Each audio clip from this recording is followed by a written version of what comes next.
This month alone, there's been several wildfires in San Diego County. A San Diego Fire Department representative confirms that there were no structural damages reported in the Bernardo or Gilman fires, but one unit in one apartment building was destroyed in the Friars fire.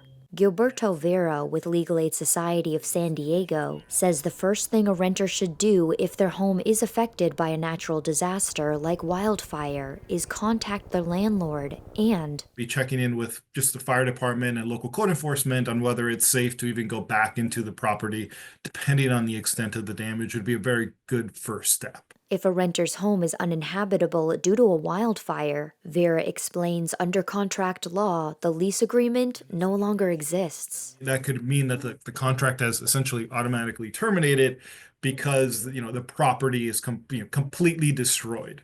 And that would relieve the tenant of their right to, or of their responsibility to pay rent, and then the landlord of the responsibility to provide the housing. Vera says this means a landlord is not responsible for rehoming you, but says you are entitled to a prorated amount of rent and security deposit.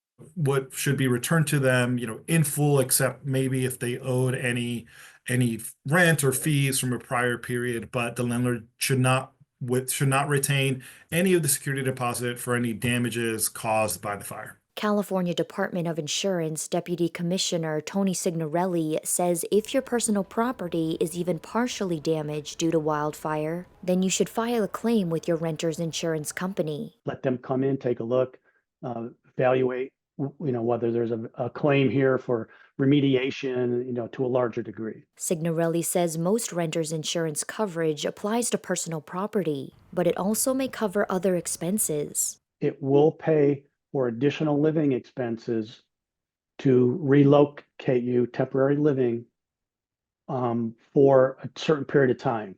It could be, in some cases, until the property is rebuilt. Renters with any legal questions about their homes being destroyed by wildfire can reach out to Legal Aid Society of San Diego at lassd.org. Melissa Mae, KPBS News.